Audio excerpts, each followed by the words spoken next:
Welcome to the mail room.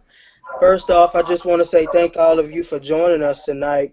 We're going to close out our Hometown Heroes series tonight with a very, very special guest. A TSU alum is in the house with us. Her name is Dr. Krishenna Patrick. Sorry, being ignorant. This young lady is a hero to me because she's local. She's from Halls, Tennessee, raised by her dad and her grandparents. She's a West Tennessee girl. Studied at Tennessee State. Just recently earned her doctorate in leadership and professional practice from Trevecca. She's a seventh grade social studies teacher and just an all around great spirit. Welcome to the show, Dr. Home Team. Thank you for having me. Welcome, welcome. Thank you. For this particular show, I've been kind of promoting it as educating the village. And the reason why I went with that, because see, we've already had a show on education, and education is really a critical piece to all of us. All of us guys are really huge components of education.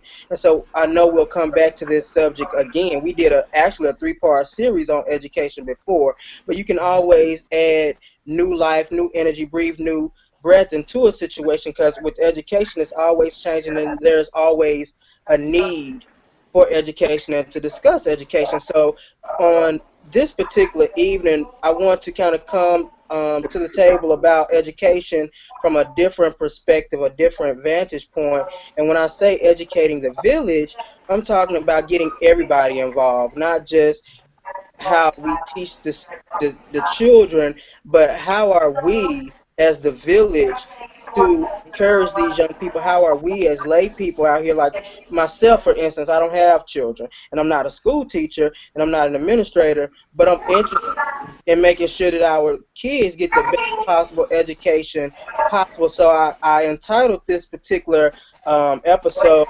Educating the Village, because village idiots like me want to know how I can, table and become a part of how to make this situation better, how to put better prepared individuals out into the world. And that's what you want. That's what education is about. It's preparing people for the world, preparing them for service in the world, preparing them to be great agents and citizens out here in the world. I can make that happen. So with no further ado, let's jump right in. Mark, you got anything you want to add, brother? But first, I want to say, preach, brother, preach. I heard you. Hey, you went on a rant. You know what it's funny you say that, man. Every day almost now somebody is calling me a preacher in some particular form or fashion. And I mean, you wasn't calling me a preacher then, you was just saying preach. But that particular word, preach, comes up in my life every day, man. Somebody today, I had made a post saying, can. One of them was put on there, asked me if I've been called to preach. Nah, man, I just been called to see in life, to motivate, to lift and inspire. And this back and was like, oh, that's the same thing. Okay. Preaching, the same thing. Hey, KB, hold up 1 second. Your mic is going in and out. You can't hear me? Kind of, sort of. Krishenna, is he going in and out to you? Just a little bit, but for the most part, I can hear him. Okay, cool. Okay. Can you hear me now? Yeah, I just want. No, yeah, you good. I just want to make sure you. I may have been too far away. I may have been too far away from the mic. Okay. George is in the house, by the way. But go ahead. I'm sorry. What up, G? Good evening. How are you? Good evening. Krishenna, this is George Reddick, also a TSU alum. How are you doing, sir? How are you doing? Oh my God, you sound so pleasant and nice. We're gonna get you in the night, baby. I've always been this way. That's that West Tennessee, baby. She sound all pleasant, like, oh, we love you. You stupid. I came with this guy.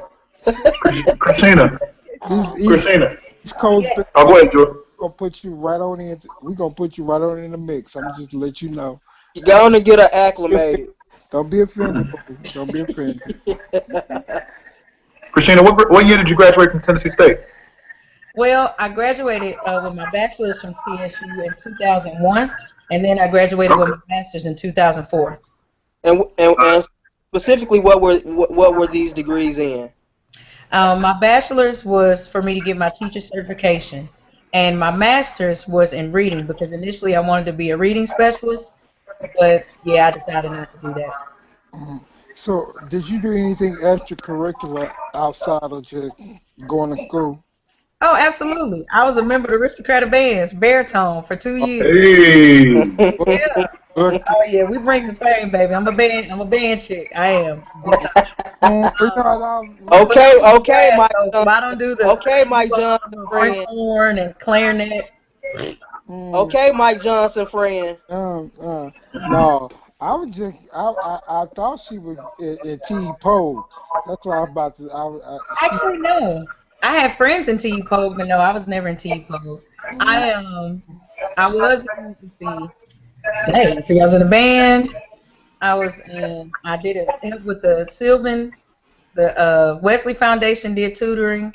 Huh? I was an honors program. I did many a movie night with the Wesley Foundation. Okay. Lord. I was graduate representative when I was in grad school. So I was SGA then too. I had a proud member of the Aristocratic Bands as my roommate. His name was Orlando Barnes. I don't know where the dude is. I'm looking for the dude. Not in a bad way. He was a great dude. Anyway. What did he play? He played some type of horn. Trumpet. What's his name again? Orlando Barnes. They called him OB. I remember Orlando. Is he short? Yeah. Yeah. But he, yeah. It was like playing football. Everybody knew everybody. Yep. Band dudes was cool as, man. Y'all was cool as I don't know what, man. It was a fan. Man. And in the summer, football and band were cool because we ate breakfast together, we ate lunch together, we ate dinner together. We got back to the dorm around the same time, like midnight, and then we were back up again at 4:30 in the morning. Oh yeah. Yes. Summer school, and y'all wake me up out of my sleep. Nonsense, y'all. All feel at the crack of dawn. They should have been giving y'all checks. If y'all was getting up at 4:30 to do anything, you should have got a check. Well, they was working hard. They were doing it for the love. Jesus. And that's probably gonna be the subject of tonight. Doing it because, like I said, my cousin ain't no way in hell. The thing that she has done for the love of her child and trying to be and normally my cousin she also graduated from University of Kansas with a degree in electrical engineering, and she worked at AT&T for a while before she decided to be mother superior, homeschooling parent. But we in the homeschooling early. She was she did the whole corporate thing, and then she decided she wanted to be a housewife, Real Housewives of St. Louis, and yeah.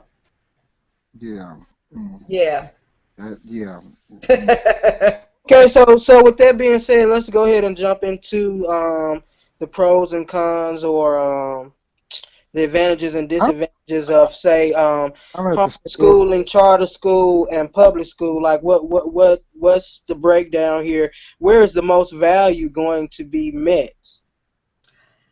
Well, I don't mean to jump into it, but I'll jump into it too. Charter schools. The experience that I've had with charter schools, 31 are garbage. I just put it like that. There's one, I won't say their name because I'll be nice. That is very popular around the country, and they are garbage, complete garbage. And the Yeah. reason why I say that is when they're students, because okay, I'll give you an example. I've had 4 students come from this particular popular charter school. Mm. And when they got to my school, they got there, we'll say, maybe the second week of the second 9 weeks. So that's about the first week of November. They come in, they've done nothing that's a part of the world geography curriculum for 7th grade. They don't know what the heck I'm talking about. And when I ask them what they've done, they all say, we were in study hall. We had an enrichment program. If you're not learning anything, what in the hell are you enriching? Right. Mm. So my biggest issue with charter schools is the fact that supposedly they're doing all these wonderful things. And I'm not saying all of them aren't, but the ones I've experienced with, and especially when they have our kids, if one of our kids does something that's where I could call your mom, or I can maybe, put you in another place, maybe kind of give you some space, talk to you a little bit, they take it from here to here, and all of a sudden the child is kicked out and they're sent to their zone school. Well, if you're kicking kids out because of behavior and they've only done something that's like this, like they were talking too much, or they were doing a back and forth arguing, verbal match with somebody, and all of a sudden they can't be at your school, then why expect them? You're supposed to be there for their child to gain knowledge, not for the fact Uh, that you're trying to get a test score to say that your kids, all of the kids that go to your school, got this particular status on the TCAP test, so this is the perfect school for your child. It's a bunch of bullcrap. It is bullcrap to the highest. That's charter schools. Public schools, it's kind of hit or miss. It's according to what neighborhood that you're in, to be perfectly honest. Because if you're in a neighborhood where you're getting a lot of funds, then you're going to have a lot of resources for those kids. When you're in a neighborhood where it's not a lot of funds, but you have good teachers like my school, then you'll have teachers who will bust every part of their anatomy to make sure that you know that your kid has what they need. And then if you have some schools where you got a lot of teachers that aren't, um, they're not the demographic that they're serving, then your kid isn't going to get a lot. Homeschooling, homeschooling with me is kind of 50-50 because I've seen some fantastic students, black and white, homeschool, and they come into the public school to do that end of the year test and the TCAP, and they're phenomenal. And then I've had some other kids that are homeschool, and I'm like, what are you doing all day? Playing video games and shooting basketball? So it's a hit or miss because if the homeschool, like the video that Keith that you sent me, if you don't have if you don't have people that are doing that homeschool where they actually know what the heck they're doing, it's more of a disservice than it is a service because they're not getting what they're supposed to get anyway. The person doesn't even know the subjects in which they're teaching. So yeah, right. I mean, like that's my opinion. I'm I'm not as politically correct as you, Krishenna. There's a charter school in D.C. called Friendship Collegiate Academy. Mhm. What is that noise? What's that noise? That's What noise? that's I hear something sound like some noise, like some background noise. Yeah, I Oh, that's hear me. background noise too. Man, turn that shit that's down. that's marketing, baby. My bad. I thought I had it on mute. Uh, Sorry, guys. Hell, you that's got it on mute, nigga. that's marketing, babies. But I Oh, ain't gonna baby. get too many more niggas. All right, go ahead. but they are. I mean, they are the worst. I mean, Friendship Collegiate Academy is one of the worst. I Mhm. mean, but we have. I mean, DC has the best and the worst. I mean, we Mhm. also had Civil Friends, which the Obama kids go to, which is a private, what you call it, charter school that I mean the Obama kids go to it. So what can you say about that? I mean, but they have like it's it's a hit for me. It's a hit or miss. Whatever you do, I went to Catholic school. I went to parochial school as well as I went to public school, and I think I went to probably the best public school I could go to in my city. Um, and I wouldn't even say my parochial school was the best parochial school, but when I came out of there, I was in honors classes when I went to public school. So it's not necessarily about the education, but the environment that you're put in within that education.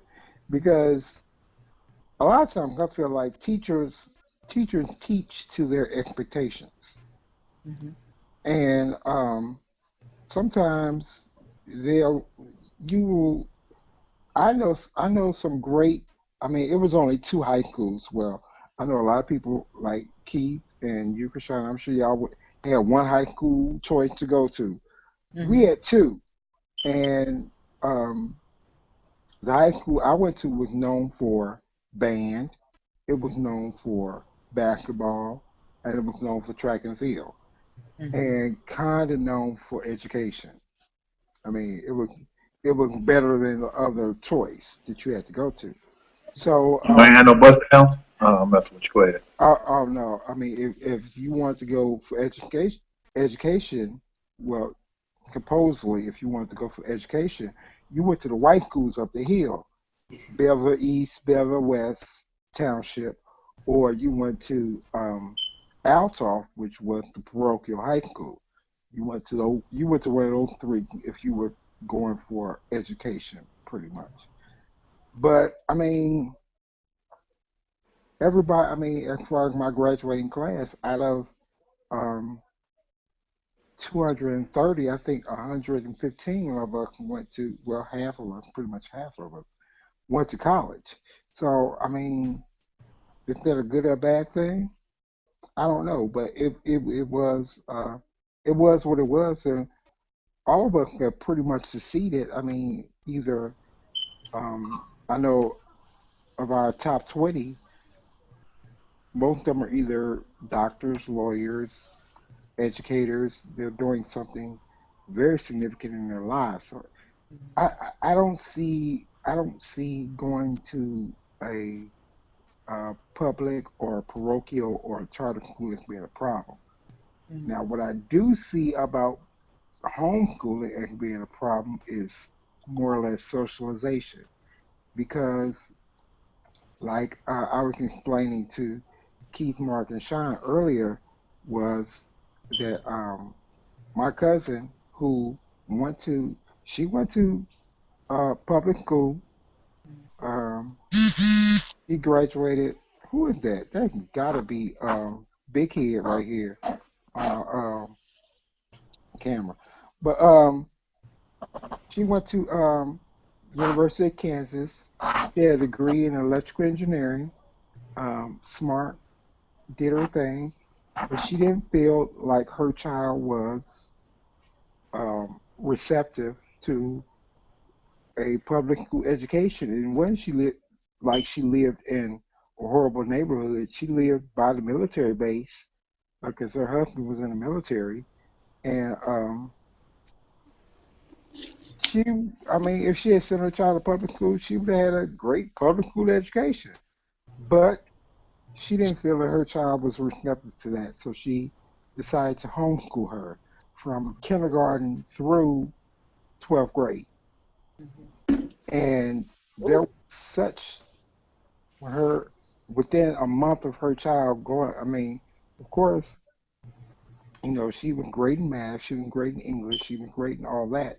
Her child did great on the ACT, SAT scores, had great scores. Got a full ride to University of Kansas. But once she got there, there was so much separation anxiety because she had never had to deal with other people. She had never had to deal with, I mean, in the sense of dealing with people who don't like you just So because that's your number one issue, George, the social issue of it is. It is. homeschooling. A lot of it is the social issues because, um, especially with her growing up in a neighborhood that was not very culturally stable. She was just was not prepared. And when she went to the University of Kansas, it was so much anxiety about it between not necessarily from her mother, which is my cousin, that my cousin moved to Lawrence, Kansas. Her and her daughter got an apartment together, and she was there with her daughter all through college. Oh wow, And I that's huge. mean, and it was, I mean, it was such an issue. It was, it was a dividing issue in our family for a long time. That she was putting everybody in the family thought she was putting her daughter in a very precarious position as far as how to deal with life. And it got to the point where everybody kind of divided themselves off, and she went her way and did her thing. But I mean, what has happened since then? Nobody really knows, and really nobody cares because they don't speak to them. But Okay.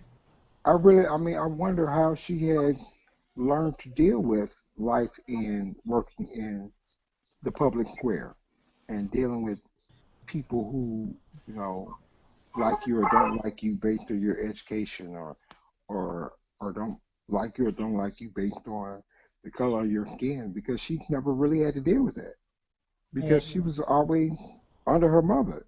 She didn't have, if somebody didn't like her, she went home to her mama. And you know, going to college, it was that same situation. If it was a situation she didn't feel comfortable with, she was able to escape. And you can't always escape from situations like that, which is why I don't necessarily think homeschooling is typically, it's not necessarily the best thing for everybody. I think Yeah. there is a certain point where you can do it, maybe as maybe teaching the basics, ABCs, one, two, threes. But after that, they need to be in a environment. Whose phone is that, Sean? I'm sure that's Sean. What? Hey, Krishenna, What does uh, he though? Why? have you Why? seen have That's you seen what do you see in the kids that maybe are homeschooled? Do they have any special skills? Any skills within or the kids in charter schools? Is there any like aptitude for reading or math? Is there anything that's good that they do well?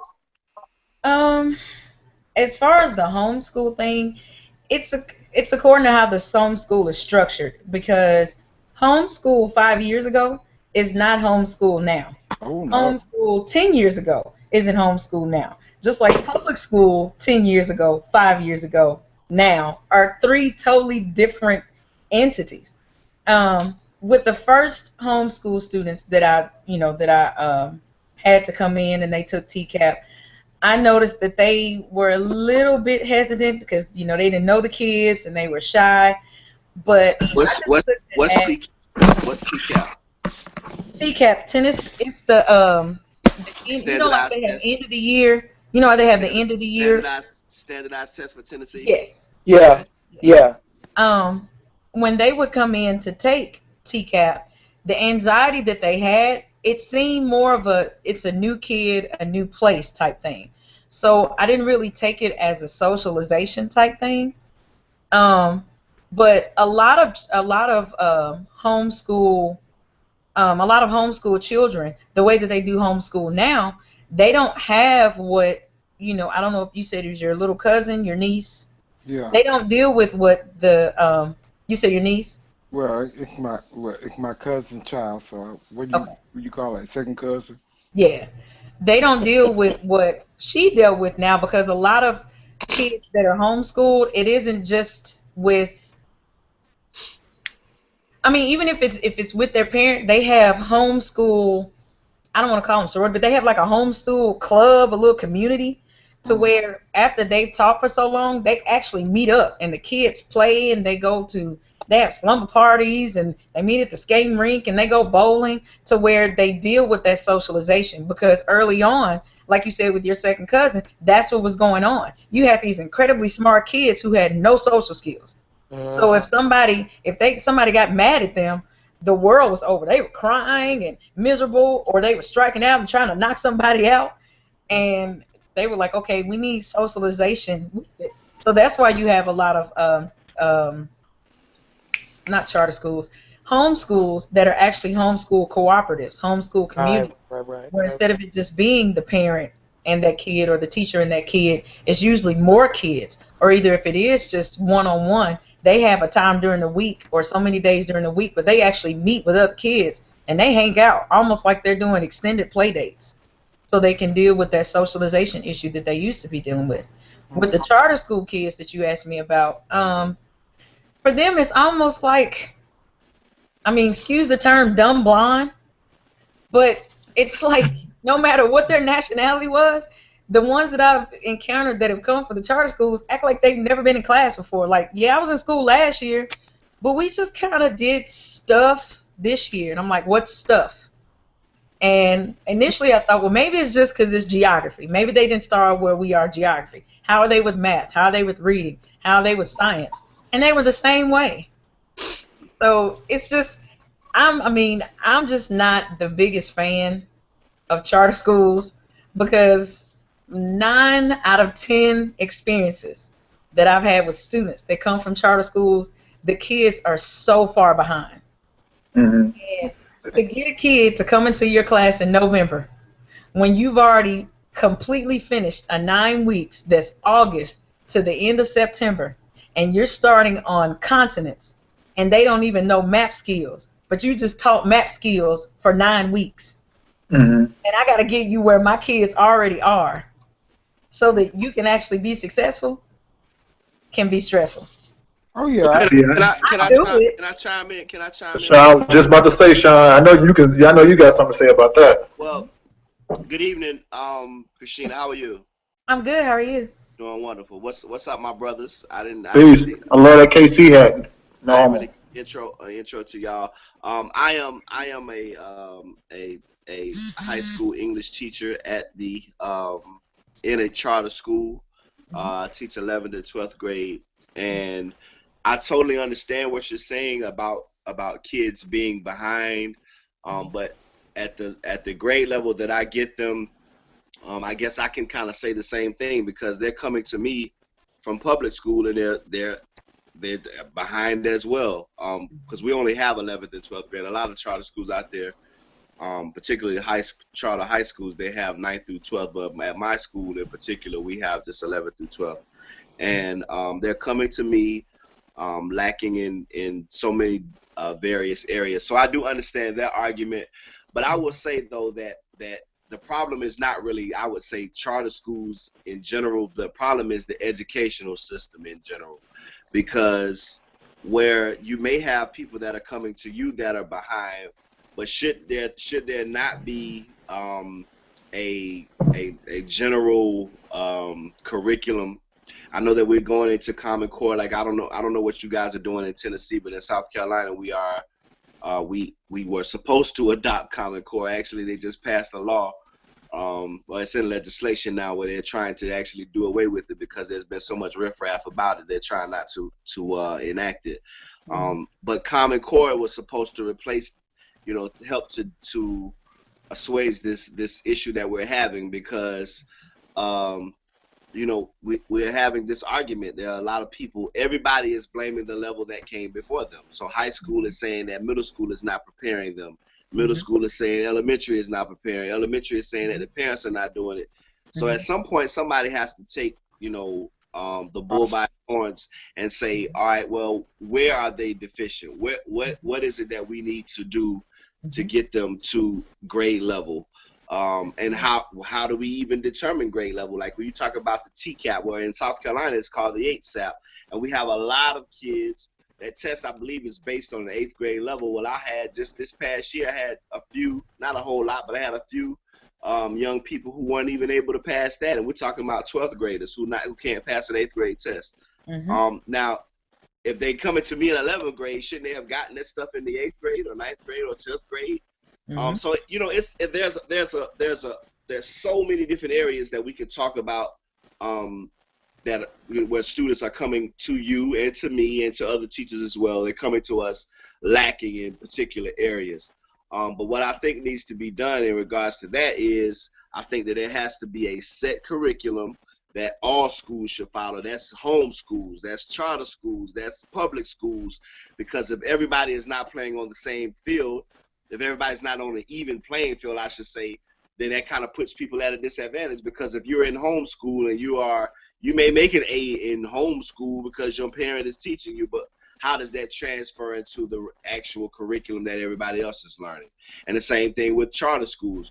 So you make an A in your English class, or you make an A in your math class, but how does that transfer into what everybody else is learning in the public schools? And if there's no governing body, which I believe that there is, I just don't know who it is or what it is, but if there's no governing body to determine, Johnny, you're being homeschooled, Susie, you're in public school, Timmy, you're in charter school, all of you should be learning the same thing at the same time, at the same pace, I guess, which is impossible, but you guys need to know the same things at this particular level. And there's not enough enforcement of that. I see that all the time. Like we just talked about this today, me and some of my coworkers, that a lot of people are graduating school and they're just graduating unprepared because they're not being taught the basics, or they don't know the basics, because of so many other extenuating factors. Well, shouldn't. I'm sorry. Go ahead. That's been a big thing in DC, because DC, the public school system was so deficient for so long that Common Core became the norm. Really, I mean, it became, you have to know this, or this, regardless of whether you're homeschool, charter, or public school. So I think where in Tennessee or South Carolina that might be an issue, that's not necessarily an issue in DC, because pretty much we've gotten to the point where it's almost half and half. It's half of the kids in DC go to charter, half go to public school. And there was a strong push, especially during the Bush administration, where public school dollars were being pushed into the charter school and private school, into that bucket. That's where the money was going, because DC public schools were horrific. I mean, kids in DC were just pretty much, they were not expecting you to ever do anything besides work at McDonald's. I mean that's just how bad the system had gotten. So ain't that wrong with working at McDonald's? Well, in D.C., far as I knew, the expectation in D.C. was that your mama or your auntie who had worked in government forever was going to get you a job in the cubicle next to her. So that's how they play the game in D.C. So whether you graduate or not, your good auntie going to get you a job in the government. And everybody know that you want a good government job in D.C. Is that the expectation? Yeah, that was the expectation when I lived there. She can go do a good job as an administrator. Move to DC. I know, right? That's what I'm saying. I mean, hey, where my auntie at? You better call up, find her. Or a G4. Man, you better trace that family tree real quick. Yeah. Hey, Keith, we need to make a phone call, bro. Absolutely. You were going to work your way up, because that's what they did. That's what they did. And which is why you have the problems you have in government now, because half these cats don't have the education they should have to have positions that they have. They have just worked their way up. And yeah, because your auntie get you the job in the summer, and you keep your little intern, you know what I'm saying? You just keep working your little intern until they hire you. Right. So seriously, I know a whole lot of people where that's their story. That is their story, right? Oh yeah. KB. What up? What's your you're for homeschooling? What do you see as the benefits of homeschooling? And at the I'll answer that first, KB, because I want to ask Sean and Krishenna a follow up question to what they were saying also. Well, I'm liking or in favor of homeschool, having never been homeschooled or know anybody who is homeschooled. Just from the offset of it, I like the idea of, and not necessarily some wayward parent who doesn't know what to teach. I've seen where there are like Christina said, co-ops where it's not just the parent and the child. It's like several children. It's like a classroom, like something. It could be 5 children, 15 children, but it's not a large group of people. And it's someone who, or maybe a retired teacher, or someone who could be teaching in public school, or could be teaching at one of these charter schools, but they choose to teach in a homeschool setting. So they have the credentials because they're a teacher and they have certification. And it's not just somebody's mama who said, I'm going to get up this morning and I'm going to teach you your ABCs. Not this kind of foolishness. I'm not talking about that. I'm talking about a curriculum, a true curriculum that's vetted against something where you are up to standards. And I like that because me coming from a public school situation, and it wasn't a bad situation, don't get me wrong, I had some wonderful teachers, but at the same time, as I look back, it's so much that I learned that isn't necessary. It's so much that I committed to memory that's false, that's a lie. And if you're not going to teach these children the truth, or you're not going to teach them things that matter, I don't want my kids involved in you telling them about Columbus selling the Ocean Blue and the Nina, the Pinta, and the Santa Maria, all this kind of shit I'm having to memorize, and that makes no sense at all. That really happened. Really happened. Well, that's fine, but how is that going to help me in my life? How is that going to help me get a job? How is that going to help me pay my bills? But the lie of discovery, dude. The lie of discovery. Columbus ain't discovered shit. Okay, wait. I'm gonna tell you how that's gonna help you. I'm gonna tell you how that's gonna help you. in corporate America, this is how that's gonna help you. You listening? You listening? Yeah, I'm listening too. I'm a captive artist, nigga. Go ahead. That's gonna help you because everything that you are dealing with right now is based on a lie. right. House of Cards. So all Columbus, that nigga, that's just some minor shit. You ought to be thankful that that's the only lie you were taught. But way more. that ain't the only lie. Oh, okay, That ain't okay. the only lie. It was a multitude of lies fed to me, brother. Okay. School. Okay, so what I'm saying is, all that does is, you're right, you shouldn't have been taught that, but all that does is, in hindsight, all that does is should burn that fire within you to find out, but something about this don't sound right. Like, so he came here, and there were people already here, so how did he discover it? So that what's happening in schools is that the desire to learn more information, what we do is, and particularly with standardized testing, is we put information in a box. We tell kids, think outside of the box, but we put all of the information inside that box, and we say, this is all you need to know. When in reality, we know that we need to know way more than what's inside of that box.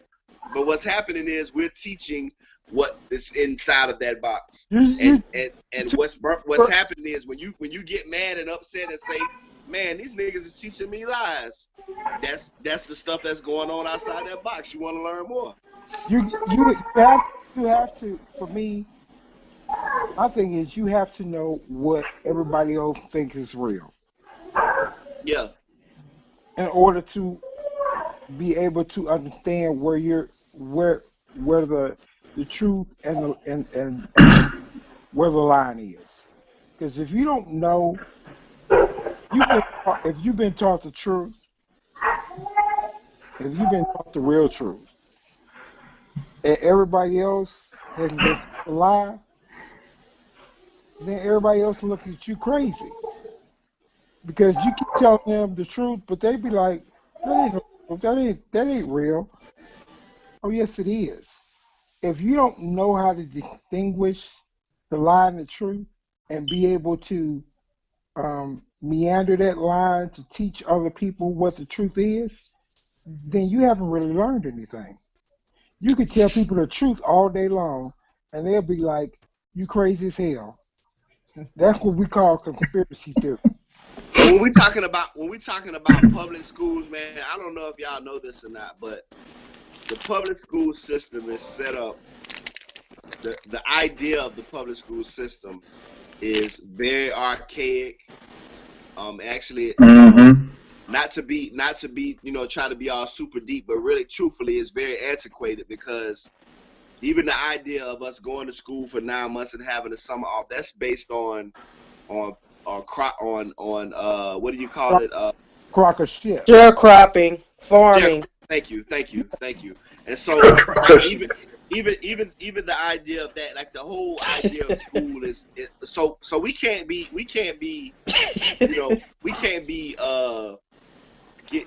get ourselves in a situation where we think like the system is set up for. And I'm not even trying to make this a racial thing, but we can't get to the point where we think like the system is set up for our success.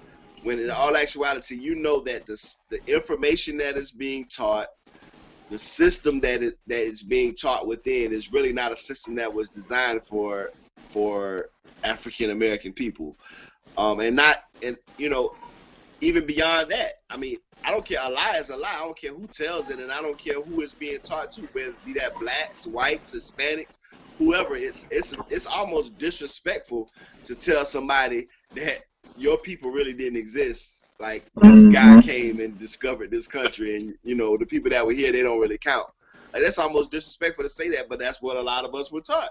And so you got to look beyond that. What I do, I'm just going to tell you what I do as a teacher. I can't speak for the millions of other teachers out there, but what I often tell my students is look at a situation and ask yourself questions about that situation. So when we say Christopher Columbus came to America, discovered America, that there were people already here, I ask my students, I don't teach history, I teach English, but I do ask them, well, why is it that nobody ever wanted to mention the fact that there were people already here? So what you do is you create an atmosphere for learning. I don't have to beat them over their head with knowledge and beat them over their head with information. Because if you present it, you put it out there for them to want to learn and want to know more, they'll find out for themselves. They live in the information age. They can Google anything. If they can Google twerking in the library, surely they can Google why did Christopher Columbus, why is it that Christopher Columbus is credited with discovering America? Well, Sean, I'm sorry, go ahead. My bad. They have the opportunity to do that, but you have to have teachers who are in place, such as myself. Not that I'm tooting my own horn, but you have to have people in place who are willing to go against the grain and say that something about this does not sound right. Let's talk about this. Let's discuss this so that we can get some further understanding. And that's what I was going to go into. And I want to ask Krishenna, Doctor. Do I have to call you Doctor? I don't mind, by the way. I mean, you What can am I call calling me you, Doctor? Chris. You can call me Doc. It doesn't even Call matter. you What's your last name? Patrick. Dr. Patrick. I'm calling you Dr. Patrick, man, because you earned that shit. I'm sorry. You earned that. Time you say it, I'm just gonna let you know. Okay. Dr. Pat. So, Dr. Patrick, well, I'm going to just piggyback off Sean for a second because, I want to ask you and Sean, too, about, is some of the schoolwork culturally biased, as Shaq was saying on the movie Blue Chips?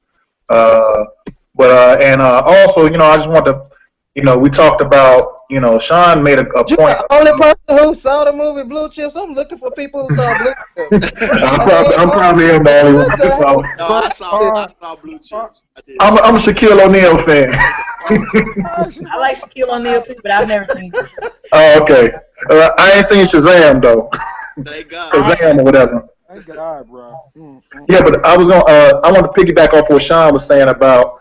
It seemed what I get from Krishenna and what I get from Sean is, and this is just from my perspective, it seemed like parenting is an issue, and then even though parenting is an issue, it's probably a bigger issue of something that's systemic that holds them down from not being able to parent. So, I mean, we can get into that down the line, but Sean said, have a general platform that everybody follows.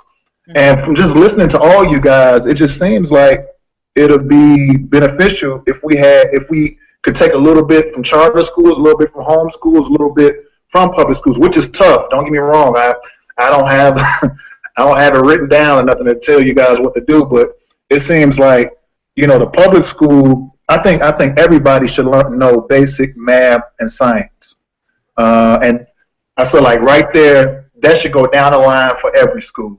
Uh, Now, English, basic math, science, and English. There, and there. Social studies. Well, see, social studies is weird now because you can whitewash social studies and not have no black or minorities in there. You can flip those. So The only thing I say about that is this. I've been Mhm. a social studies teacher for 3 years. And I taught 6th grade social studies, which is ancient civilizations, where we talk about everything from Mesopotamia to Taoism. Okay. I've taught 7th grade social studies, which is world geography, and I talk about the continents. Okay. And it can be, but it's according, to be perfectly honest, and I know Sean will agree with me, it's according to who's teaching it. Okay. Um, Sean made a comment earlier, and I don't want to misquote you, so I'm not going to try to quote you. But from what I understood from it, he said that his school system, they had decided against Common Core, or it had been decided to maybe push it back for a year, something to Yeah, that. our state has decided to push it back. Yeah, They have Tennessee. decided to not adopt it. Is what I meant. Okay, crazy. Tennessee has, and since I'm in Metro Nashville Public Schools, my school actually has been in Common Core for the last 2 years. Mhm. The Common Core standards that we had were for math and for ELA, English Language Arts. And with me being in a middle school, my middle school is 5th grade through 8th grade. Um, Science and social studies didn't have Common Core standards. Social studies will have Common Core standards next year, and then science was introduced to Common Core standards this year. So math and reading have been with Common Core for the last 3 years in my school district. Um, the parts that I've seen that I like, because the whole thing with Common Core initially was the fact that the United States as a whole, educationally, was not, quote unquote, up to par with other countries. What Mhm. people fail to realize, and of course the media is not going to tell you, is when they give those statistics, there are thousands of third world countries that don't even have the educational systems that we have. So they Mhm. put them in that percentage to say where America truly is, because we're not as low as they claim that we are at all. We're not. That's not saying that we're number 2, but we're not 5 million and something either. That's the first thing. Second thing, We might, um, we might be. One of my students told me that Cincinnati was a city in San Francisco. So hell, we might, I feel we you, because might one of be. my kids asked me was Murfreesboro a state, so I See feel what you. I'm saying? See what I'm saying? We might be. We Yeah. might be. The thing with the thing with that, which was going to be my second thing, Sean, you my bro, man. I gotta have a teacher. I love it. Oh God. When you were talking about the family thing and education, the kids that we have now, I don't know, Keith, I don't know how, the rest of you were brought up, but Keith and I are in family where we have a lot of old, good, solid foundation, meaning granddaddy and grandmama, great grandmama, great granddaddy, great auntie, great uncle. You learn from them.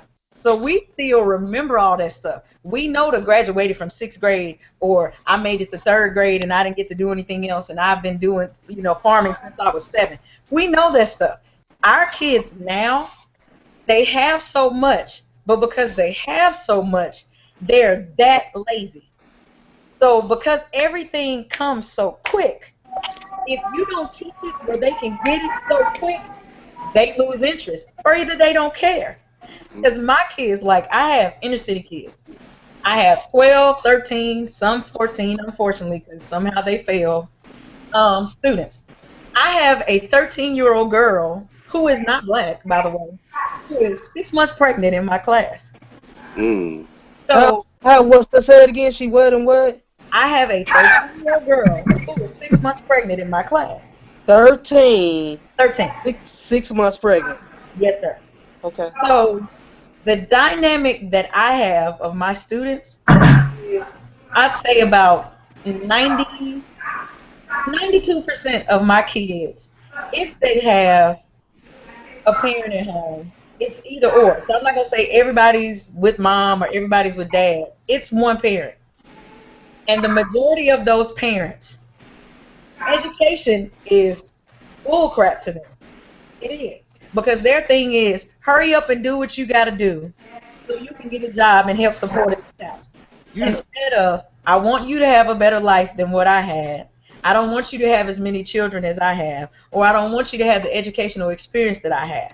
So when I have to teach my kids, I'm telling you about, for instance, we were dealing with South America because that's of course, that's one of the 7 continents. Right. And I'm telling them about different countries in South America and how the different Indian tribes, we were talking about the Maya and how they're part of this and all this stuff. Because of the fact that they didn't know about it, that's what kept them interested. But I had those same kids a class later for reading, and I'm trying to teach them how to actually dissect the story, and they're like, well, if I work at in my mama's factory, or if I have kids and I don't even do, if I go to cosmetology school, why does it matter? Like, I have to be so creative. I had a little boy tell me, popped his tongue just like that. Miss Patrick, I'm going to be doing hair anyway, so why does it matter that I know about South America and that I know about Panama being one of the countries in South America? And he just went into this whole spiel of why he needed to know geography. And of course, Keith, you know me. So I said, bruh, when you buy that weave for that chick that you're going to do her hair, and she says she wants hair from Panama instead of hair from Egypt, and you get her some Malaysian hair, she's going to be mad at you because now you've wasted her money. And I'm telling you, as crazy as it sounds, if I had not said it like that, he would have completely turned himself off and would not be a part of my class. He loves my class now. Miss Patrick, so what made it relevant to him. Right. Yes, but it's like it can't always be that way because there's just, not to be archaic, but people need to know knowledge. You need to know stuff. You need to know how to freaking read. You need to know adjectives and adverbs. You need to be able to write a sentence. I don't care if you do the fries at McDonald's. Who's to say that your butt done becoming a manager of McDonald's in 10 years? So when they need you to write up an acquisition, and you can't even say that you need this many orders of French fries because you're going, well, we need this right here. Really? We don't know. I mean, even if it just so you don't be on Twitter talking about it's 7 countries instead of 7 continents. Thank you. Or how Beyonce. Right. And see, we ain't going to get into Beyonce because then I will go completely off because you don't know how many kids I have to tell when we're talking about something, say a bayou, or we're talking about lagoons, and they want to go, Miss Patrick, can you get on a surfboard in a lagoon? I will knock you in your throat if you say it again. I mean, it's yes. I mean, because they want to talk about. I mean, they want to ask me crazy stuff like, Miss Patrick, what does Lewinsky on her gown mean? They know what it means. What does what mean? Lewinsky on her gown, on her little song, when she said got all dressed up, whatever. Because I'm so anti-Beyonce, but we're not talking about that right now. We can get into it if it's affecting your school, your class. Yes, it is. Dr. Patrick. Beyonce is, ever since she got married, she has become a married whore. And don't get it twisted. Keith knows how I feel about marriage. I feel like you need to be whatever your husband needs to be, just like that husband needs to be whatever his wife wants to be. Y'all want to swing on the chandelier? He want a Monica Lewinsky on your dress, and y'all had a good time? Boo-boo, do what works for you. But when it comes to my 7th graders, and I'm trying to teach you how to actually concoct a story and how to write just the 3 meat paragraphs of a 5-paragraph essay and how to create a thesis statement and how to actually just write a 7-sentence paragraph that makes sense. I mean, you know what I'm saying? It's like Beyonce can kick rocks when it comes to education. Because unless you're going to be telling them how to actually plot out a story and tell me the essential question, tell me the setting, tell me the setup of the story, what are the rising actions that led to the conflict, tell me what are the falling actions that are going to tell me how either that conflict was resolved or how there was just an ending, solution or resolution, then you really can't You can't talk to me. at all. So she can surfboard all she wants to, but if she doesn't know how to diagram a sentence, she can kick rocks with me. Well, it sounds like neither you, Beyonce, or you can't help each other, really. You You're know what? like, I'm not trying to help it's her. like, I know, and she's not trying to help. You know what I'm saying? Like, she's just singing a song, so it's like y'all going opposite ways. Man, But hers affect you more than yours affect her. it really is, because the kids are so into, and I mean, pop culture, don't get me wrong. I mean, you're supposed to have your own music, your own whatever, but I just feel like sometimes because of the exposure that our kids have, that's the issue for me with teaching, because I have the age where they're trying to figure out who they are, trying to figure out what they like and dislike. They're trying to figure out what kind of person do I want to be. They're trying to figure out if they're docile, if they're going to be completely just out and I'm extroverted, or if I'm just going to kind of watch people. I mean, it's a weird age, because today I'm a grown up. You treat me, I'm grown. Tomorrow, well, you didn't hug me, Miss Patrick. Why didn't you tell me? And it's like they're a 5-year-old. So it's like a really difficult age. And as crazy as it is, I love it, because I feel I still have that area where I can still influence. Right. It's people go. I mean, I've had so many people tell me, "Girl, I don't see how." I said it's called favor. It's called Jesus put me here, because I did not ask at all. Did not know I was going to teach at all. And next thing I knew, he was like, "Yeah, so you're going to be a teacher." And I'm like, What got you into teaching? What made you go there? the Lord. When I tell you I came to the Tennessee State University, I'm going to be a physical therapist. And I took chemistry, and I failed and lost my scholarship, had A's and B's, and every other class had a 3.5 and got an F and went to a 2.8. And then I said, okay, Lord, so since we're not going to be helping people repair themselves after you bless them to have surgery, what am I doing? So he said, I was like, well, I've been playing in music. I've been in band since 5th grade. Woo, I'm going to be a musician. I got into theory and was so disgusted with the minuteness of some of the things that I was learning that I didn't listen to the radio for 3 weeks. And I said, okay, God, since you're not going to let me play my horn for a living, what is it that you want me to do? And he said, you're going to teach. I said, teach who? He was like, yeah, you're going to be a teacher. Got into the program and aced everything. Loved everything about it. Did student teaching with 3rd grade, phenomenal. Did student teaching with 8th grade in a subject that I don't even teach, in math and science. Killed the math and science. The kids didn't want me to leave. I'm like, what the heck is happening? And literally, it was literally God said, yep, you're doing that. And I said, okay. Okay. That's what's up. And 10 years later, I'm still here. And I teach middle school. And I wouldn't do, honestly, the only other thing I want to do is be a principal. That was my next question. You know, with you being a doctor, now you probably had your type. Was it 75? Is that the type 75? Do you guys have to get that in Tennessee? I know principals have to get a type 75 or something like that. Anyway. Are you talking about the licensure? Yeah, I think so. I think that's what it is. I know a lot of people that's principals that I know here. They call it type 75 or whatever, and then that's how they can become a principal. But I started that program July 28th. Okay, so you are planning to be a principal. Yeah. So, busting my get it, Dr. Home team. Yeah, you're gonna get it. But you know what all that entails. Are you ready for that type of administrative work that and budget and all that stuff that it takes? You know what? I feel like I am, and it's crazy because I wasn't even, like I said, wasn't planning on being a teacher. Once I became a teacher, wasn't even thinking about administration. And just like I did with the teaching, he did this pretty much the same thing with administration.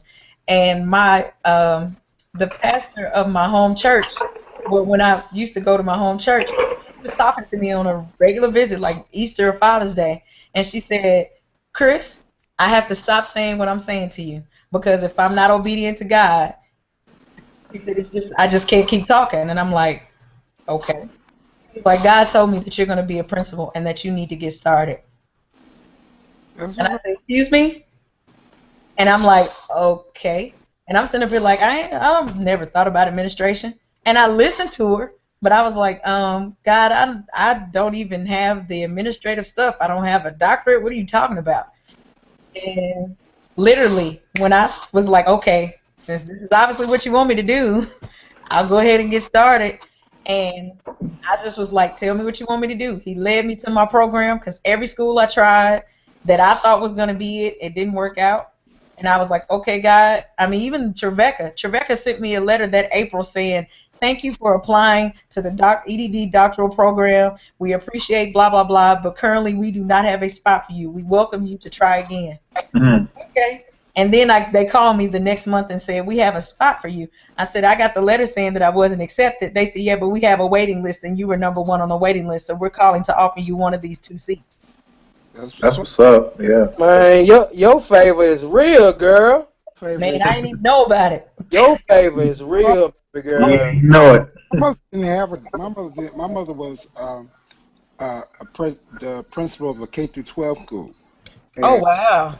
um, Now that's awesome. and she Jesus. had a doctorate. She just had certification in K through 14, and she Hmm.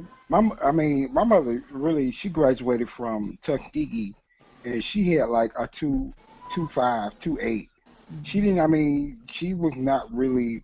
That was never really. She never really felt that as being her calling.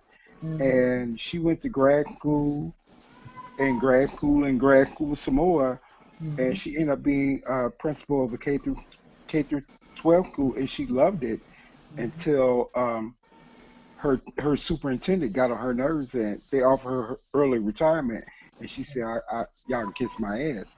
But Tell your mom 2 thumbs up because I hate when they do bull crap like that.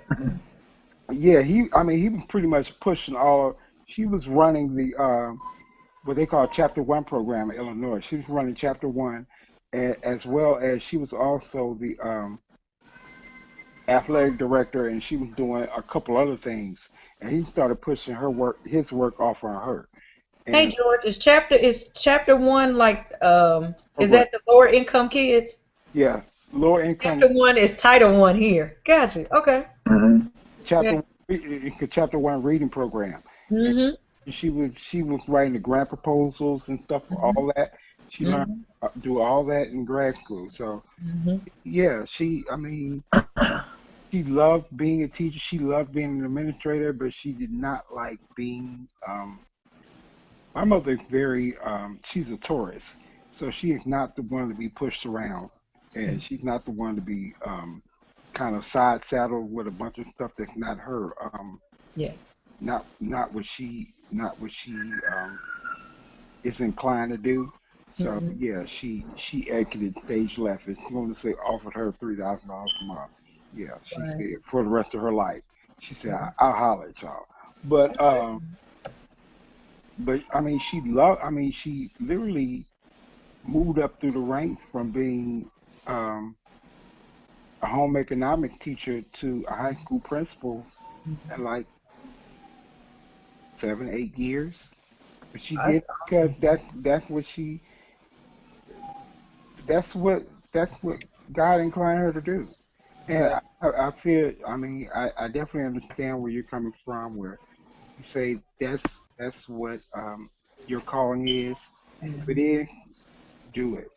Um, we, me and my mom just recently talked about that, and me and my mom are not the talkative types, but we just talked about that recently, and she was like, at this point, especially since corporal punishment is no longer in the school system. I She Oh, know. they don't paddle kids no more in school oh at all. Like that's how long that's been done with.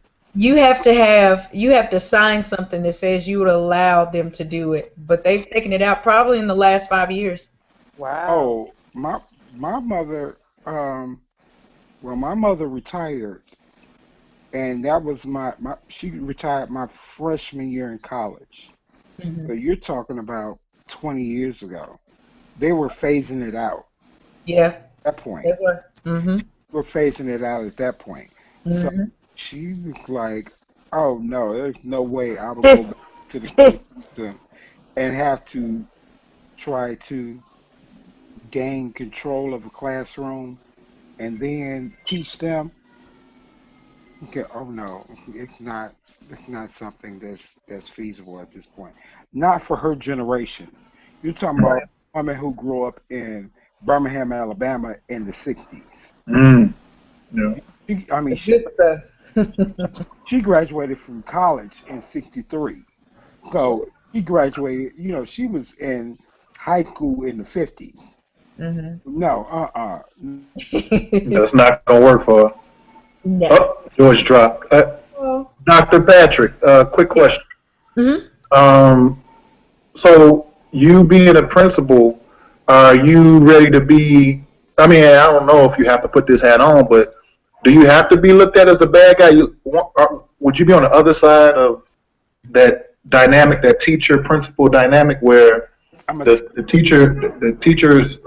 principal has to worry about things like budgeting and I'm a things like I'm gonna tell you now, as the son of a principal, you're the bad guy. Yeah. You You yeah. know, Are you ready to be that? you're gonna be the bad because I actually am all for it. To be perfectly honest, they Mm-hmm. because my outlook on it is this: I'm about the kids, mm, and if your scapegoat is me, and my kids are getting what they need, then Mm-hmm. yep, I'm the bad guy because I feel like my reward isn't gonna come from anybody on this earth anyway. So the things that God blesses to happen. If I have to go down because they say your school isn't doing this and your school isn't doing that, then and they put me somewhere else, then the things that I know that I did that were effective at the school that I was at, I'll just make sure they're effective where I go.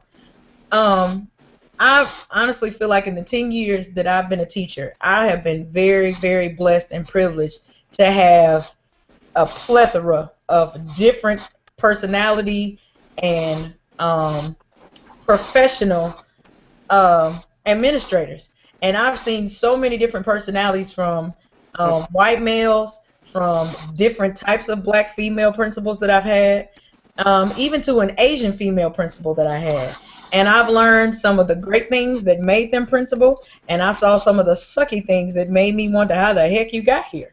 Mm-hmm. Um, and I pretty much am just a sponge, and I'm soaking up everything. Your positives, your negatives, the stuff that makes my eyebrow go up here, the stuff that makes me go, the stuff that makes me wonder what the heck is going on.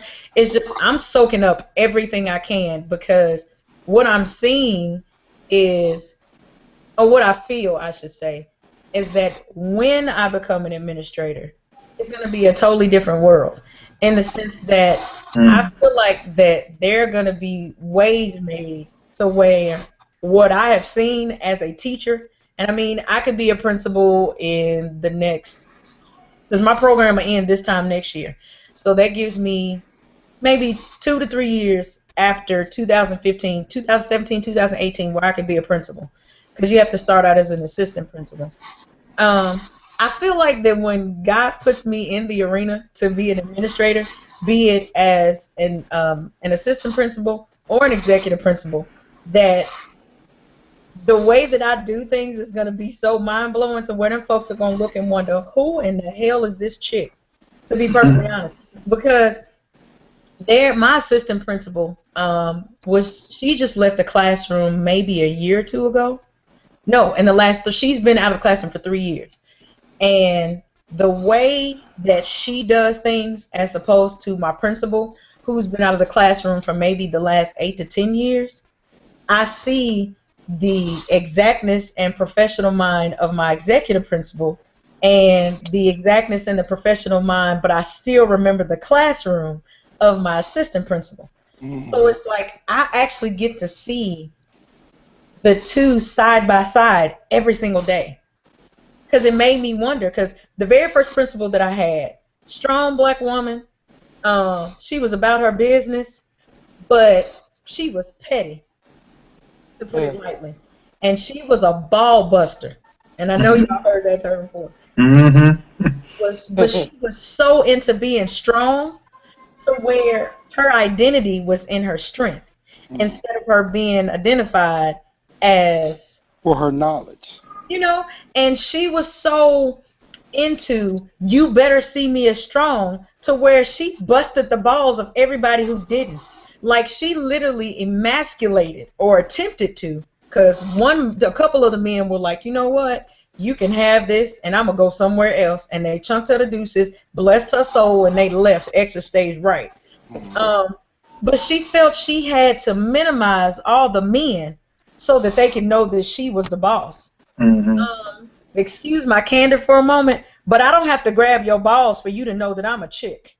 My thing is, if you can't see it in my appearance, if you can't see it in how I speak, if you can't tell in the way that I'm carrying myself that I'm a lady, but I gotta grab your balls for you to know that I'm a lady, you can see that I don't have any, then that's it.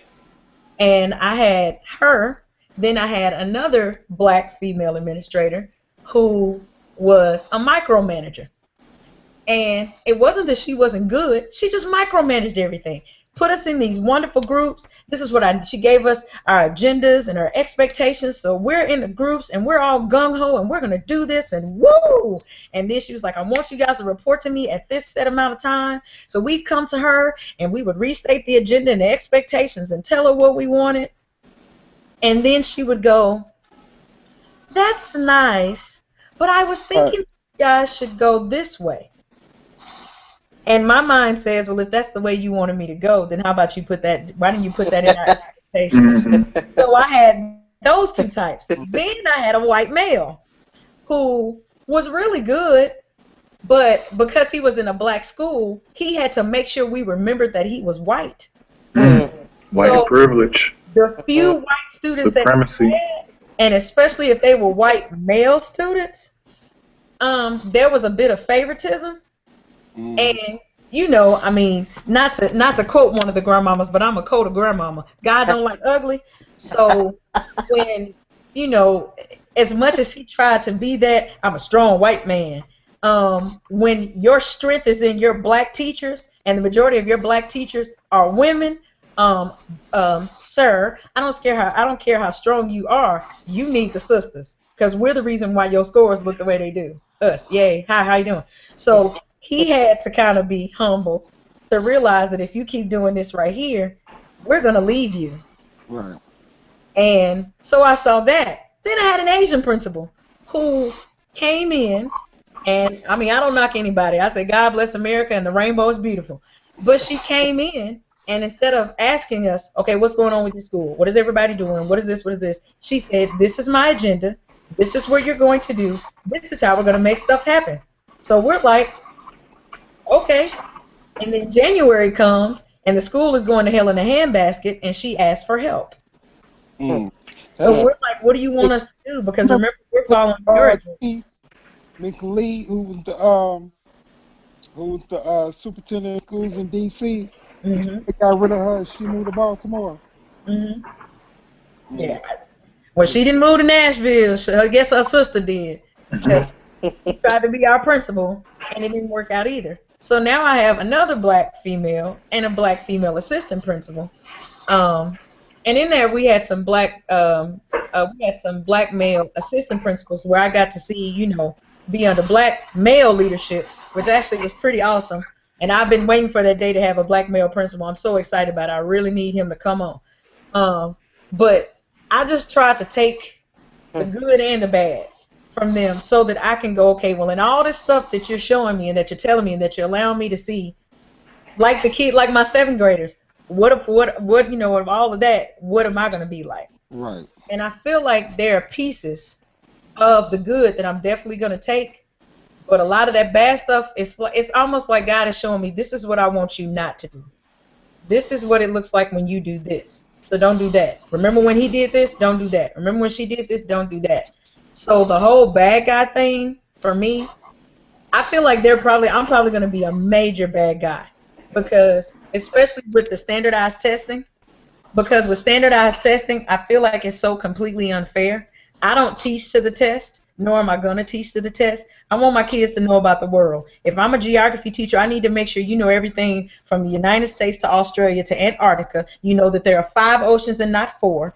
You need to know that the islands that are actually to the southeast of Australia and to the east of Antarctica actually are not a part of any of the 7 continents because they don't belong to any of them. I need you to know that. Mm. You know, I'm not about I want them to pass, don't get it twisted, because I want to keep my job. So I'm going to go to my standards, but I'm still going to teach you stuff that I also know you're interested in.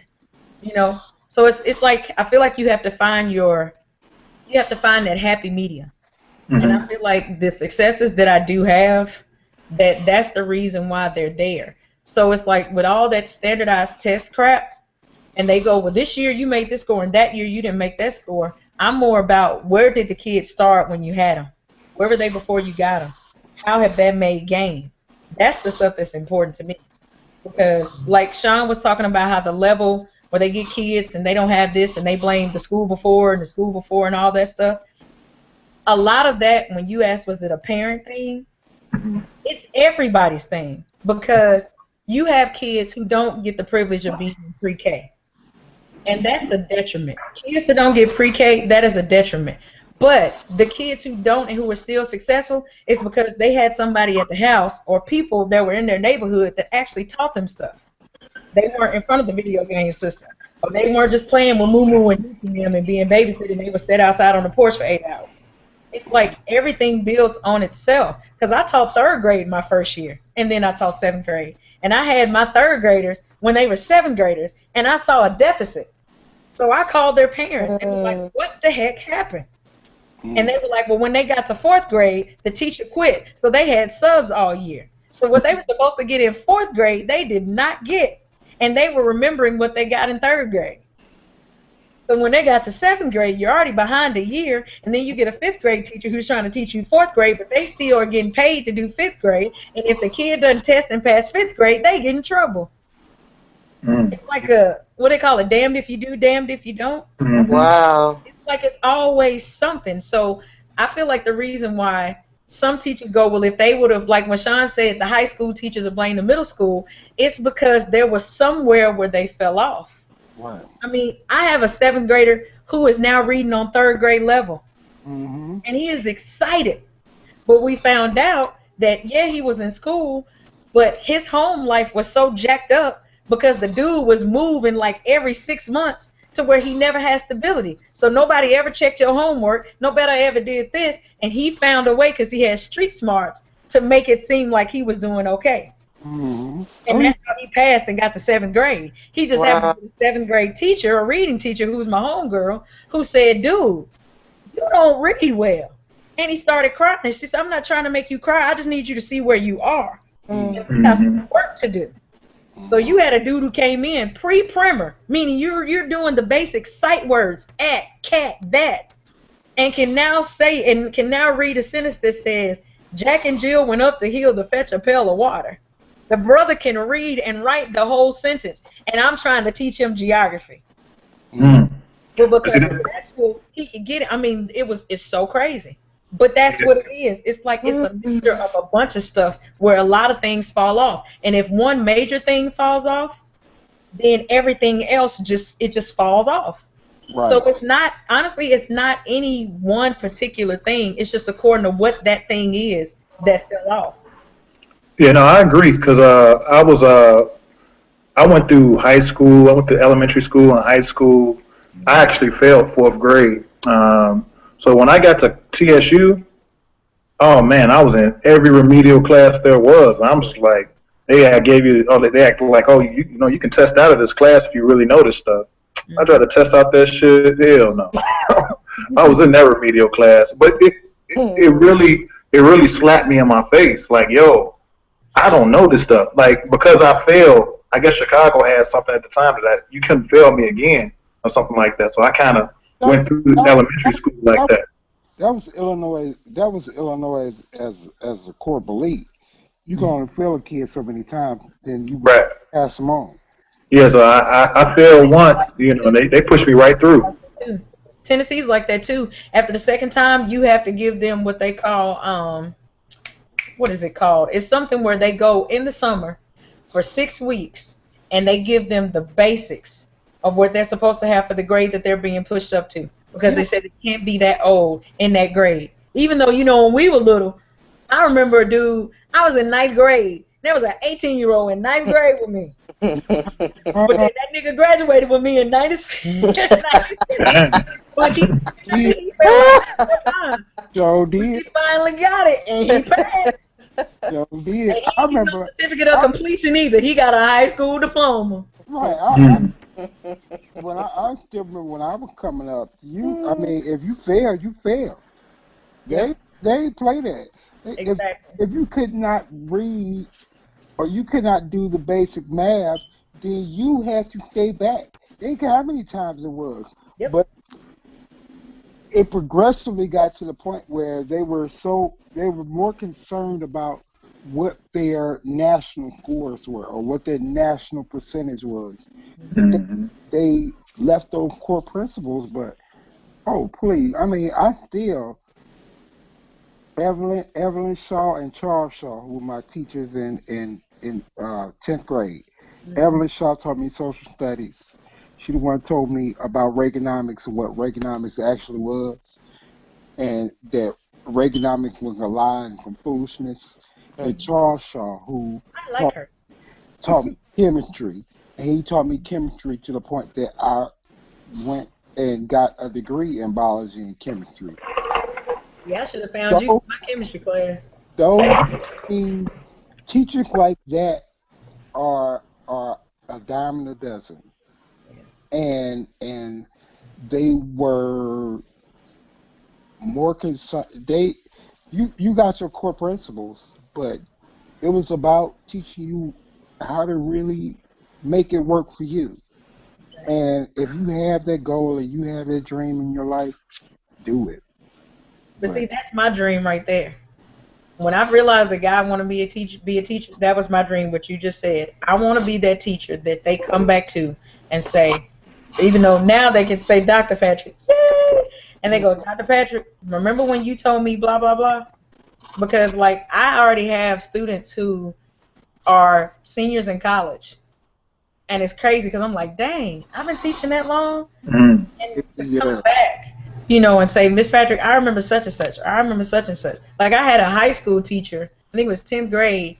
It's like, I know you don't know me, but I thought this would make your day. And I'm thinking, Lord, is this spam on my work email? One of my kids had written a 5-paragraph essay, and the teacher's comments were, this is very well organized, and your sentences are very fluid. And he commented back to the teacher and said, that's because Miss Patrick taught me this in 7th grade. Mm. Dude, when I tell you made my day, I was like, yeah, I'll come to work tomorrow. She will. And I still have that. I got that like 2 or 3 years ago. And that kid is graduating from high school. Like he graduated Saturday. It is Oh just, man. I mean, stuff like that. That's the stuff that Yeah. makes me love what I do because I'm hard on my kids. I am. I will get in that tail. I will put my knuckle in your neck, figuratively, of course, because I don't, Right. me too. some I parents mean, give me permission. I've had some parents to tell me, smack my son in the back of his head. And I'll go to him and I'll put my hands on their shoulder and be like, you forgot, your parents are crazy. They said for me to lay your down if you keep doing what you're doing. So when I call them and I tell them we've talked and they ask me that smack you in the back of your head, I'm just letting you know. You need to remember, your daddy will kill you and your mama will bury you. So, you know. But I it's still remember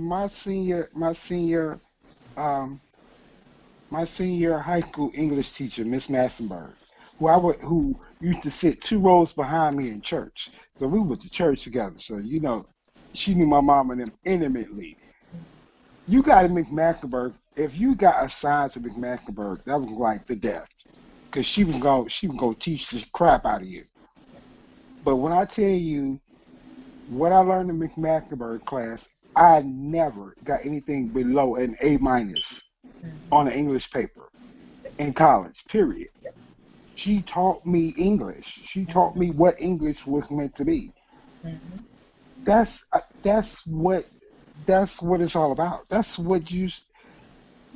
is what an expectation should be for any child, but also for what parents should want their children to accomplish. And I Parents don't want that anymore. and I think that's the problem. A A lot lot of parents do not want of that anymore. we'll blame the teachers, we'll blame the schools. Yeah. I mean, literally, I mean, my the school I went to is in what is considered, well, I posted on Facebook the other day, it is considered the most dangerous city in the world. I mean, not country, not the United States, the most dangerous city in the world to live in.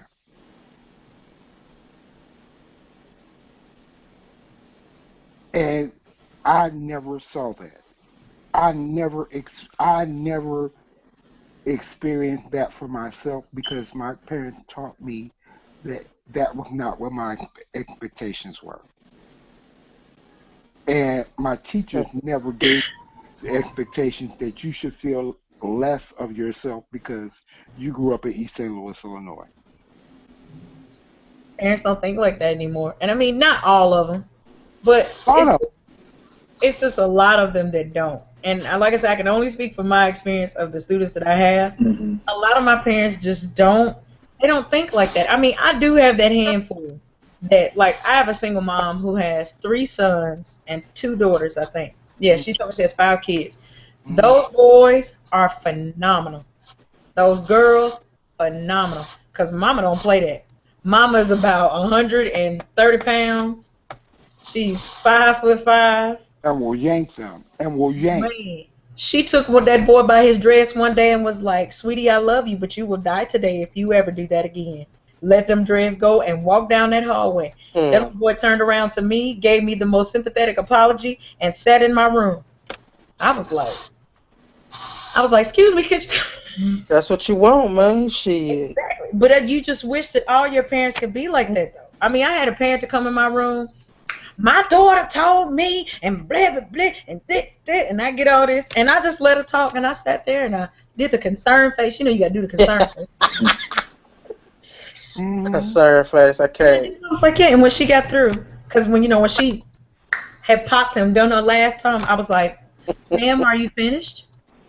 "What do you mean, am I finished?" I said, "Because I don't want to be rude and interrupt you." She looked at me, well, yeah. And I said, "Well, first off, I want to tell you that I appreciate you coming." Yeah. This 'Cause chick looked at me like I had just punched her in the face. Exactly. And I said, Not "I want expecting you to that. know that I appreciate you for coming." I said, "Because when we do have an issue with our children, I think it's very important when the parents come. So thank you so much for being one of those parents who would take time off of work and come and talk about your child." That woman looked at me like, "What the I said, now that we're here," I said, "now I appreciate you getting out your frustrations." I said, "because I feel like this can actually be productive because now everything that you feel, I now know." So let me tell you the situation. When I got through with that chick, and of course I was nice, I was me. When I got through with that woman, son dumb as hell. Miss He's dumb as Pat, hell, oh, of child. course you Dumb was. as hell. You should have seen her. Had on her little whatever pants, half her booty showing. I'm sitting there like, I didn't ask you to come to my room, show your ass, but since your crack and you were here, okay. But I mean, it was completely like she changed. Since your crack showed up. I'm just, Miss Patrick, I'ma tell you when we at home, she know better than to do that. Where's she at right now? I said, well, they're in related arts. I said, I can go get her if you like for me to. Can I walk down there with you? And I said, well, I said, I think it'd be better if you stay here so she won't know that you're here. And then all the three of us will be alone. If that's what oh yeah, that'll be better. So you came in to go off on me and be hood and tell me about your child. Now that you actually have heard it, because the thing about it is that they know a lot of times when I call parents, I put them on speakerphone so that the parent can hear what the kid is saying, the kid can hear what I'm saying, and everybody knows what everybody's saying. Because you're not about to lie on me. I don't do that. So, because kids lie, they do. So by the time that child got back, and I said, hi, I said, this is what I've told your mother, so I need you to tell your mother the story. She's right here. And I usually just stand there, and I am nothing. I just put my hands here, and I let them talk. And the majority of the time, the child gets a whooping before the parent leaves. Or, if you got the fake parents that put on that show and go, you gonna get, and dee. They say whatever, and then the parent leaves, and the kid goes, she ain't gonna do nothing, right, Miss Patrick? I'm like, really? And they go, yeah. I said, oh, she ain't gonna do anything. No, Miss Patrick, because last time they called, only thing she did was take my phone, but I got it back the next day. And I said, oh. I said, so are you telling me you don't respect your mom? Well, no, it's not that I don't respect her. It's just, well, you harder on me than she is. Oh, okay. I said, so your mother knows, because that's what I'm supposed to do. You know what my expectation of you is. I said, so pretty much you're saying you want me to call and keep embarrassing you. So it's like, I guess. Keith, you ready for that, bro? I mean, it's just like, I don't like where you saying you the parents come in and they play that game and try to make you think that they do all this stuff, and they don't. Because you have half of them that do. You have half of them that don't. You have the ones that are still going to feel the way they feel. You got a bunch of them that love lip service, and they tell you whatever, and the kid is more afraid of you than they are of your parents. Yeah. So there's some kids' parents, I met them at the beginning of the year, and that's it. And if something happened, Miss Patrick, why didn't you call me? I said, because I handled it, and I figured that if I handled it, you wouldn't want me to bother you, because interrupting you at work means we both are losing money. I had to go there with a parent like that, because she told me, Miss Patrick, I don't understand how this is my problem. I said, you know what, you're absolutely right, and I hung the phone up on her, and then I called her back 5 minutes later. I said, ma'am, excuse me. I said, and I popped my tongue because I knew she would understand since she wanted to come good. I just wanted to call you because now your child is making you lose money and me lose money. So I need you to know what she did. When I came to her about money, that's when she actually invested in her child. And that is the reason why that child stopped acting a fool in my class. Because I had to go and talk about your money because you worry more about your job than the fact that your daughter is sitting up here in my class calling people B's and MFs, but she ain't learning nothing. But she's supposedly smart. Supposedly smart. So how do you find that line to not cross to where you kind of going to where you're like, okay, my job stops here, but I'm gonna go here. But I need to take it there. Like I know you guys have some type of, let's say, safety net for yourselves. Like I won't go this far, but you care for the kids so much. Have you taken it past where you might have needed to take it as a teacher, or do you normally know what a line is and you're like, you know what, I won't cross this, For me, the big thing with me and any of my students is relationship. I am big on relationships. So by the time the kids start acting crazy because, they start feeling comfortable, I know them already. So I know where the line is for each child. Do you have a big classroom? Because some of my classes are like 18 kids. I have some classes with 28 kids. But it's like because I've established a relationship with each one of my students, I know how far to go with each one because I know what each one needs and what each one can take. I have some kids that can't take if I get in their face. So I put my hands on their shoulders and I literally have us arm widths apart. And I go, do I need to come in close and talk to you or do you understand now? And I look them dead in their eye. And some of them, that's all I need to do. Some of them, I have to come down and sit in the desk right beside them, or sometimes I kneel beside them, and I get face to face, and I'm go, okay, so now we're on the same level. Have you lost your mind today? Do we need a minute? Do you need to go get some water? Do you need to put water on your face? What do we need to do so that you can stop losing your mind right now? It's a relationship. It's a relationship. You just learn what things work for some, work for each one. Because, of course, you still going to have the ones that try to buck up. Because I had one little boy try to buck up at me. He was like, Miss Patrick, you just don't know. And I got in that boy's face so tough to where he knew what kind of lunch I had before he came in my room. And I said, you buck up on me one more time. I'm going to go over to that phone and I'm going to press 9 and I'm going to press 5 because that's the school board. I'm going to tell them that I quit and I'm going to let you go for broke. Now, of course, they don't know that number 5 on my phone is just number 5, but because of the fact that they know that if I say I'm going to do something, that's what it is, then they know, you know what I mean? It's like, you know what works for what kid, because some kids will try you. They want to see how far you're going to go. And then the ones that do try to get all huffy and puffy and stuff, I usually go, you know what? It would be great if you step outside of my room. And they go, well, I ain't going to get out this room unless you make me. And the thing about it is because I have such a good relationship with the other kids, they usually warn that child before they get to that point. Or if they get to that point, they're like, dude, hey, bruh, hey, man, you need to go in the hallway, dude, man. Oh, that's Miss Patrick. Come on, man. Yeah, man, yeah, go in the hallway, bro, go in the hallway. So the majority of the time, I don't even have to do anything. Plus the fact, because I have that relationship, my kids will protect me. I had one little boy who actually thought he was going to hit me. 4 of my boys jumped up before I could even blink and were like, say something else, bruh. Say something else. Dude, we'll lay you out. Say something else to Miss Patrick. Miss Patrick, we got this. Say something. And I'm sitting up here like what the heck just happened?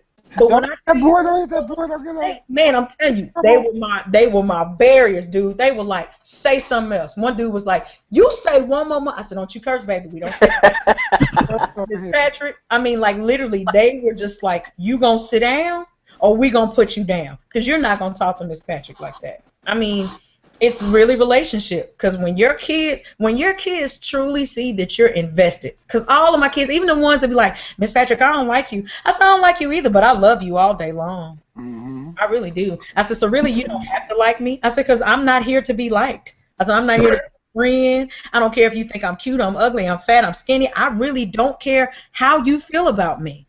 My job is to teach you.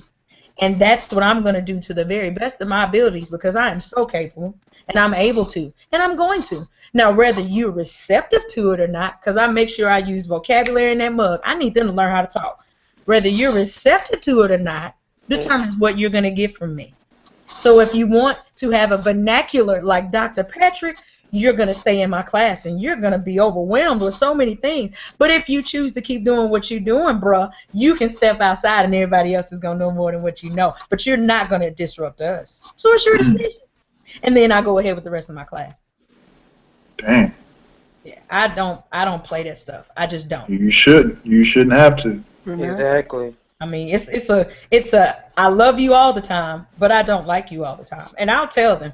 And they would go, Miss Patrick, you're not supposed to tell a kid that. I said, who said that? Who said that? Right. Patrick, because that can hurt someone's self-esteem. I said, sweetie, when have I ever degraded you?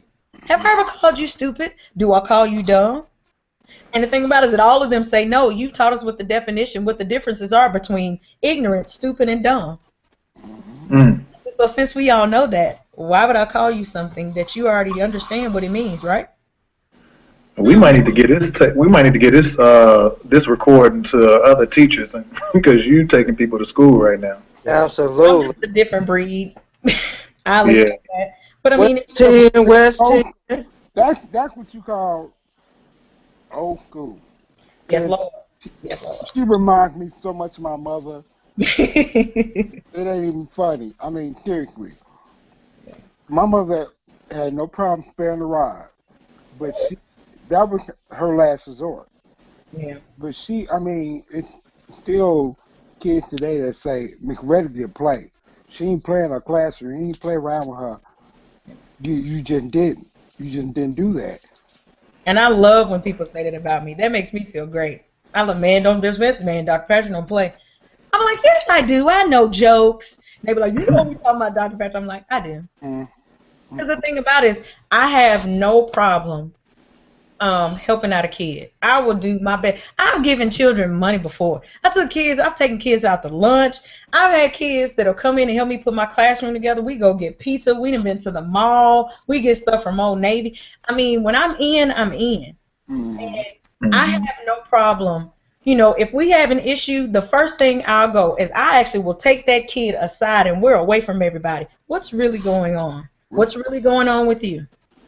You know, did something happen this morning? Are you not feeling good? Are you mad? You know, because I want to find the root. Because one of my isms in my class is, don't take your frustrations out on me. If I didn't do it, I don't deserve it. Because if I'm mad, I'm going to tell you that I'm mad.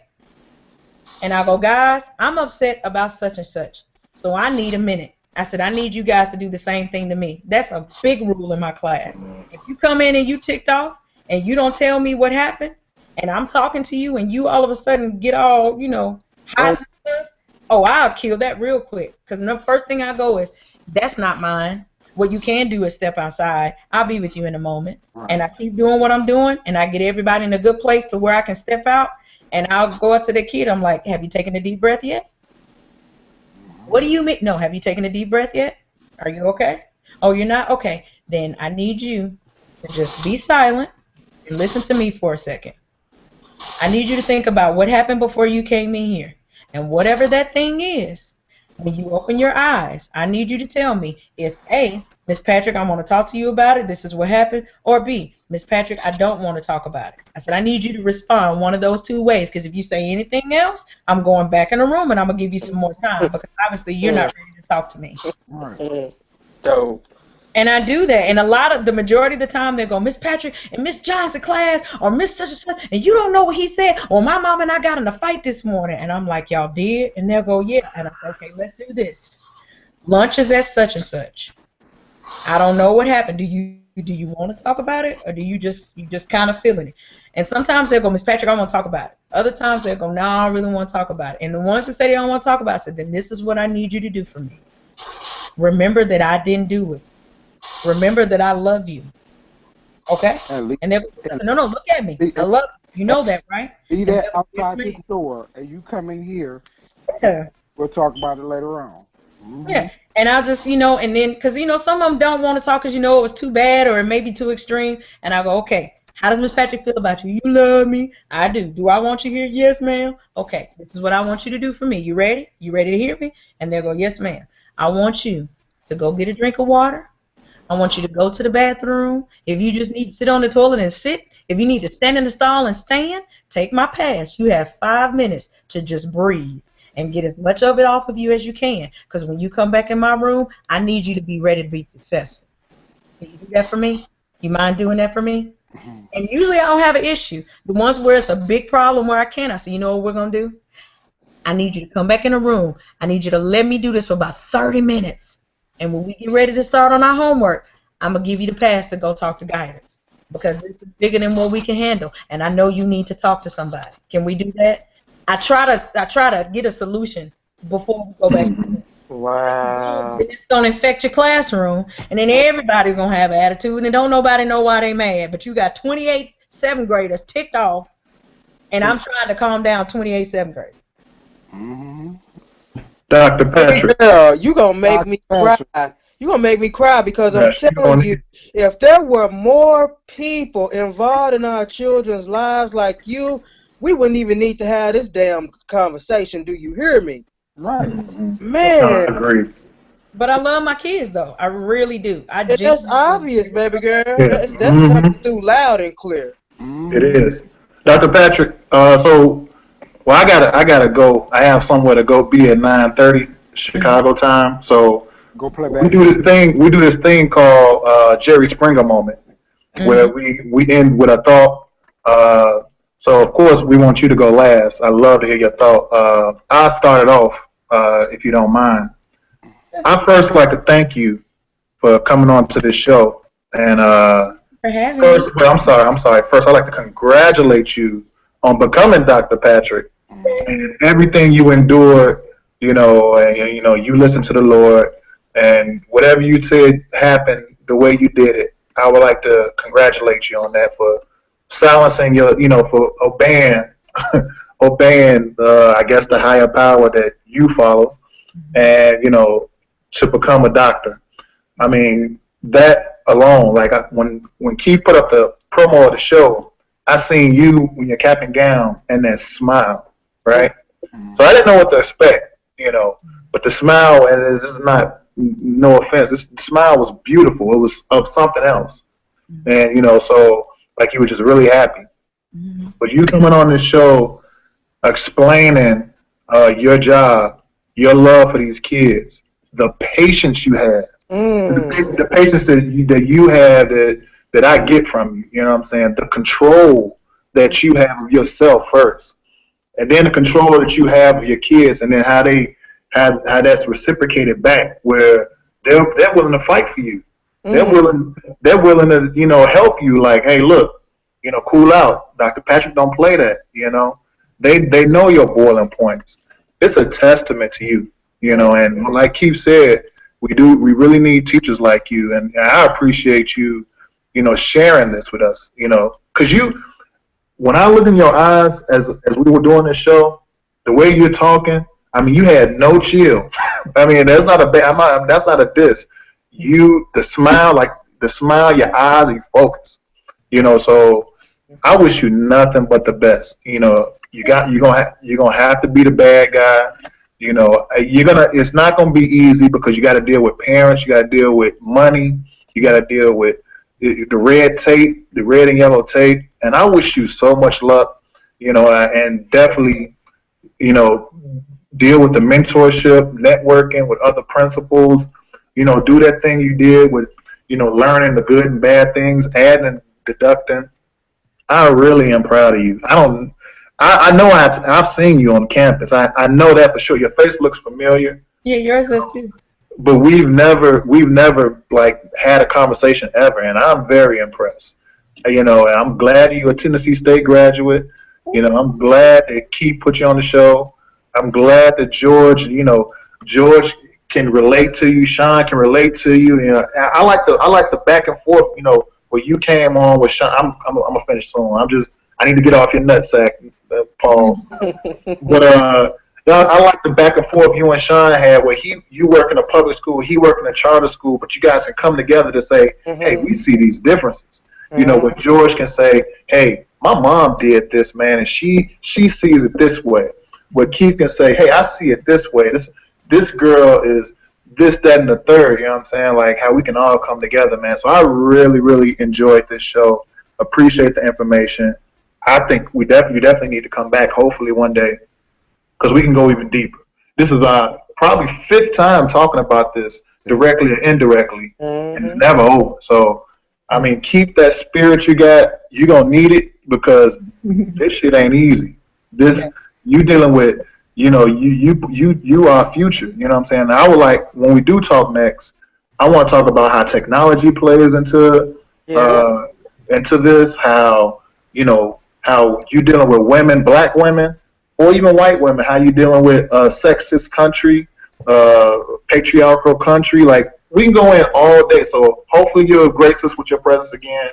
I enjoyed the show. Oh, by the way, Sean lost his battery, so he texted me. He said he couldn't get back on. I don't know if you guys saw that. Yeah. But thank you. I'm gonna call you Dr. Patrick. Thank you, Dr. Patrick. It's been a really good time for me. Thank you, sir. I'll go next, and I won't make it as brief as Mark did. I'll just say this. Above it all, you can have great teachers like Dr. Patrick, or you can have horrible teachers that we love. It's all going to be in the parent, and everybody likes to tiptoe around it and say it's everybody else's fault, but it starts at home. Mm-hmm. I agree with you, George. It starts with your foundation. If your foundation ain't right, you can't move on after that. And that's all I gotta say. Make sure your foundation is good, and whatever environment your children are put in, they'll succeed. But your foundation got to be right, because in the end, it's all about making them feel safe at home. And then when they feel safe at home, they feel safe to succeed out into the world. That's my Springer moment. That's what's up.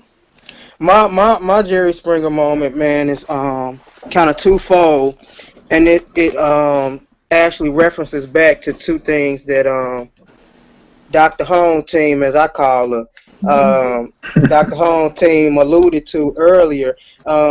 She basically talked about custom tailoring how she teaches, and it really hit me because when I was doing research for my book Three Sisters, and I talked to my granny, it was always believed that my granny showed favoritism to my Uncle Wayne, who is the oldest. And my granny told me when I was interviewing her for this book, she said, "No, it's not that I have a favorite child. I don't have a favorite child. It's just when you are a good parent, when you mother children, you know that each child needs something different. So you custom fit what they need. You become what they need. You find within yourself to give them what they need. And if that's more attention, that's more smiles, that's more milk, that's more water, whatever it is that child needs, you find a way to give that to that child." And she said for a long time, Wayne needed more of me than the other kids needed. So I had to give that to him. And that's essentially what you were saying. You give those children, you meet them where they are.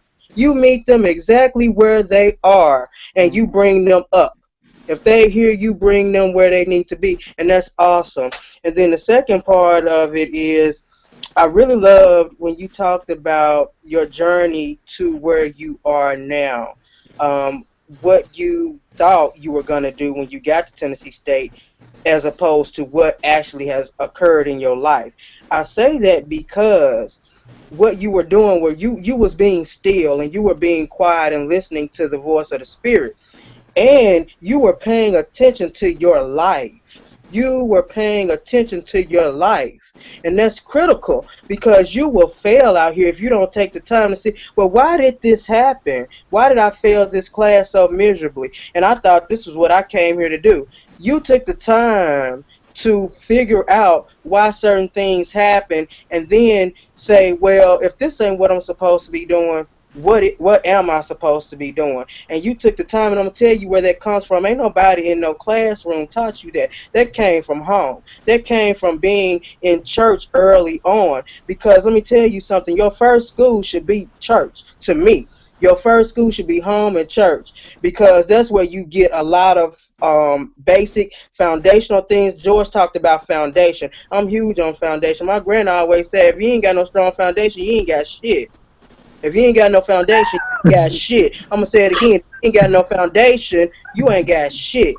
And the doors to the church are open. All right now. So when you say things like that, that lets me know, and I mean, I already knew this because we go back, you know what I'm saying? But for you to say that in this forum lets everybody else know that school don't start at first grade. It don't start at kindergarten. It don't start at Head Start. It starts in the house, and it don't end when they go to school. You keep teaching kids at home. It works in tandem. It's not, okay, well, now my kids are in school, so I'm going to let them do that over there. No, no, no, no. It's you working with the school because you still need to be teaching kids at home. There are things that they're not going to get in school. I don't care whether it's charter school or public school. There's some things that they just not going to give your child at school that they absolutely going to need out here in this world. So teaching is at home first. So I love and admire that about you, and you have impressed me in such a way here tonight, baby girl. Let me tell you, I pray your success. I pray that you keep God in your heart, and I pray that you do everything that you say that you're going to do, because let me tell you something, when you were speaking, there was boldness. There was a boldness about you, and George kind of mentioned your voice early. Even with your voice, the melody, because there's this melodic thing in your voice. It's a sweet thing, but even with that sweetness of your voice, it's a boss that comes across when you talk. Like there's passion there, there's trust, there's love. Love just pours from you. Concern pours from you. Patience pours from you. And I'm honored and I'm thankful that you ended this Hometown Heroes series for us, because you absolutely are not only a hometown hero, young lady, you are an international superstar, and I thank God for you. Thank you. Boom. Well, I'm blushing, so you have to excuse me. But I've definitely enjoyed this.